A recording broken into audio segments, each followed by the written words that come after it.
भारतीय लोक प्रशासन में आज हम भारत में मौजूद लोक सेवाएं, सिविल सर्विसेज जो होती हैं, उनके पद वर्गीकरण की बात करते हैं।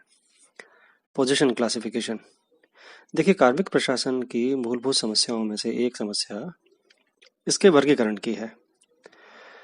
वर्गीकरण का अर्थ क्या होता है? जैसे किसी समान और अनिवार्य लक्षण के आधार पर व्यक्तियों का जो समूहीकरण किया जाता है उसे हम वर्गीकरण कहते हैं।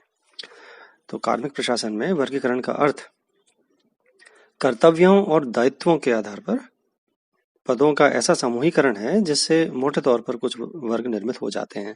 यानी जो जिस तरह के काम कर रहे हैं, एक तरह के कर्तव्य कर रहे हैं, एक तरह के उनके पास दायित्व हैं, उनका हम एक समूह में रख दें तो उसको हम एक वर्ग कह सकते हैं।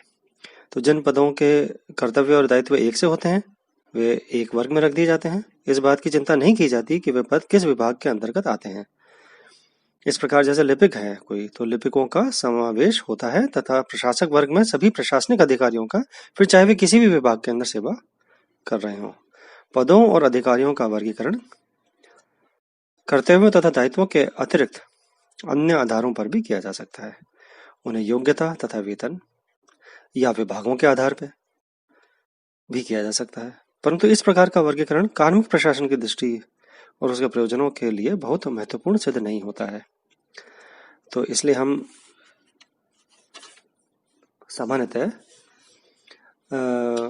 वर्गीकरण से यह अभिप्राय मानते हैं कि उन सभी पदों को जिनके कर्तव्य तथा उत्तरदायित्व बहुत कुछ मिलते जुलते हों, एक से होते हों, उनकी भर्ती, प्रतिफल और अन्य कर्मचारी संबंधी मामलों की दृष्टि से एक साथ वर्गीकृत कर दिया जाना उनको उचित माना जाता है।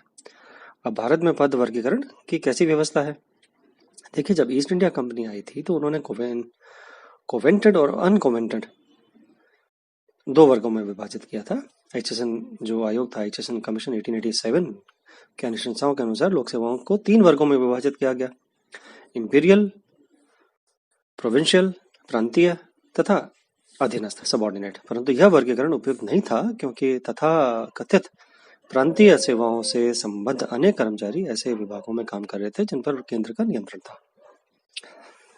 आइलिंगटन जो आयोग था 1912 से 15 का, इस त्रिवर्गीय वर्गीकरण के स्थान पर सेवाओं को 2 वर्गों में विभाजित करने का सुझाव रखा, क्रमशः उच्चतर सेवा और निम्नतर सेवा। 1926 में इंपीरियल शब्द के स्थान पर भारतीय शब्द अपनाया गया।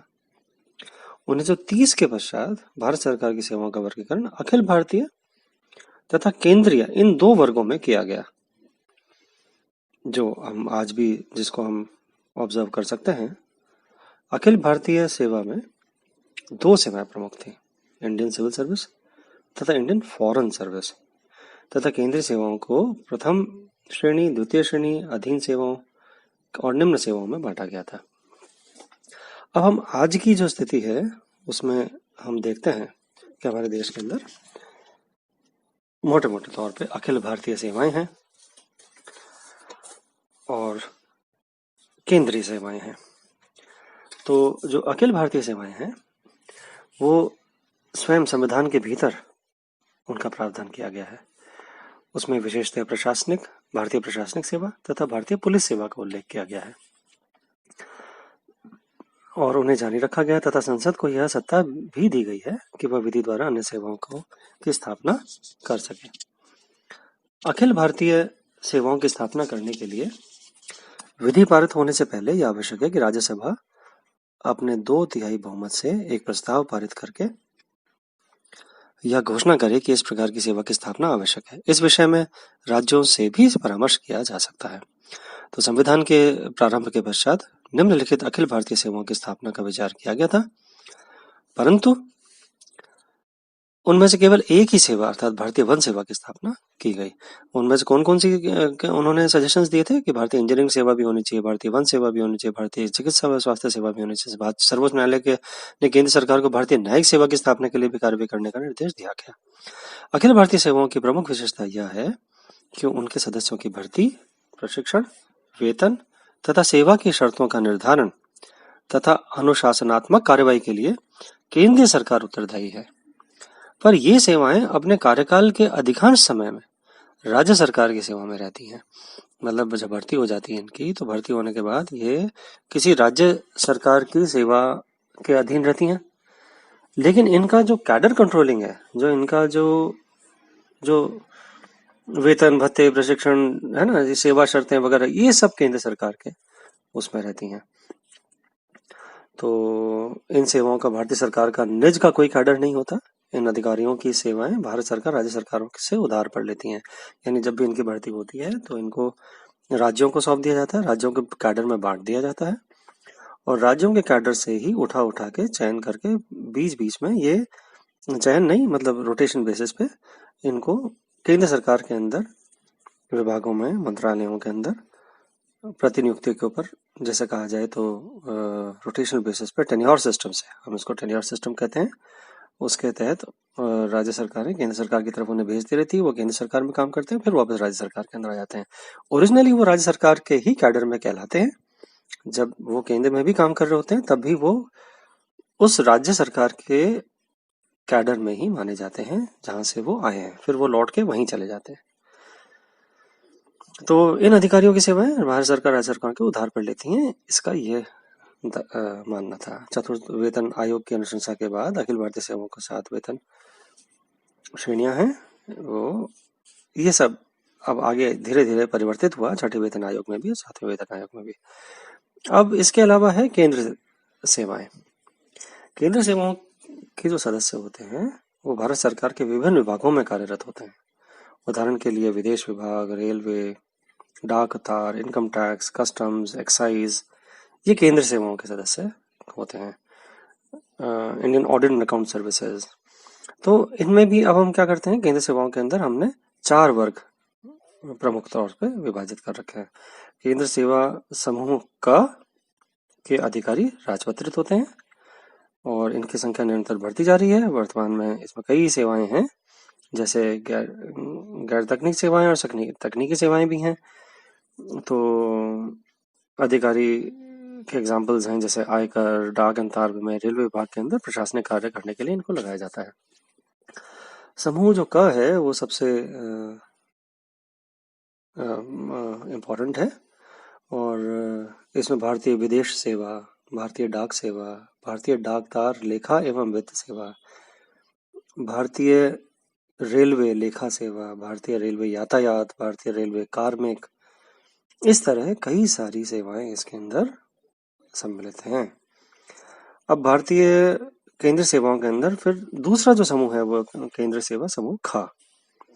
तो ख में जैसे केंद्रीय सचिवालय वाली सेवा है, श्रम अधिकारी सेवा, केंद्रीय स्वास्थ्य सेवा, भारतीय जलवायु सेवा, डाक निरीक्षण सेवा, पोस्ट मास्टर सेवा, इस तरह की सेवाएं इसके अंदर आती हैं।